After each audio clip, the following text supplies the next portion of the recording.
This was quite a pleasant surprise, but French Bread just released a brand spanking new trailer for the upcoming DLC Uzuki in Under Night in Birth 2.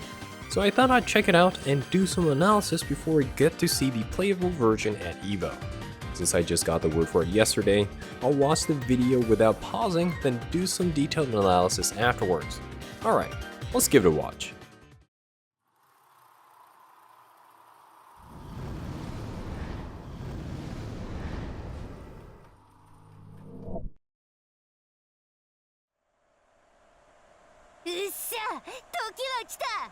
JJ、テンペストさん、出かけっぞ。こんなとことは大さらばだ。目標はパラドックス。You know, the Japanese doesn't mention amnesia, so I guess it's implied. Oh gosh, is that a disjointed low? And a disjointed high in similar range. Scary. A lot of mid-range buttons. Oh, that's cool. I love the pickup. Oh no, is that? Oh, that summon came out on block! That pressure's gonna be nasty.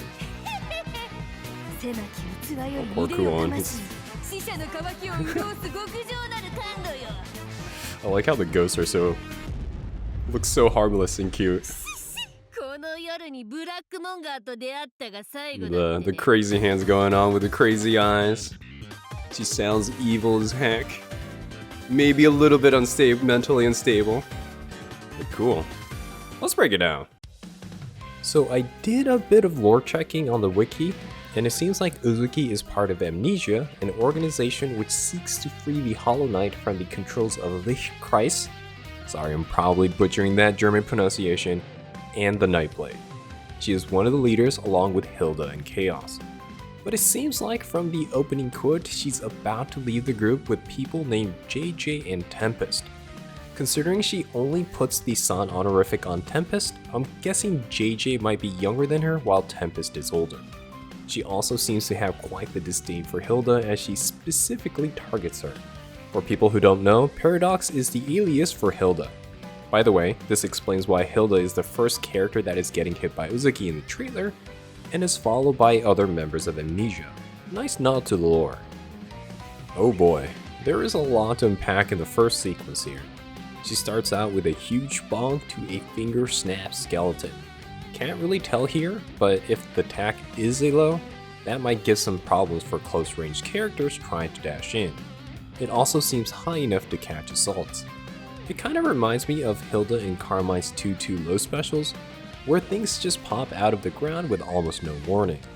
The swordfish Okizeme at the end looks like it's avoidable with back recovery, but I assume it's going to hit in the corner. How potent it's going to be will depend heavily on how slow the projectile is and how much recovery it has. If she can do setups where the fishes hit meaty while she can move, it's going to be really strong. This coffin drop? Definitely an overhead. The sequence creator did a great job showing this by having Gorda's crouching shield break on impact. The scary thing is that it's in similar range with the popping skeleton, so if it is a low, there's going to be some mix-ups at that range. That aerial hand attack pushed her back quite a lot. This kind of movement is really rare in this game. I'm wondering how effective it is in baiting rising attacks like Hyde and Nas's reversals. If it's fast enough, it might work out like Merkava's aerial backdash. The flip to the giant hand looks like an overhead, but I'm not really sure since it's used as a combo tool here. If it is, it's quite fast, and it looks like it doubles as an anti-air. It looks similar to Merkava's 3C and 66C. Oh no, do I see another aerial momentum changing move? The slight pause in the air reminds me of Wallstein's body press.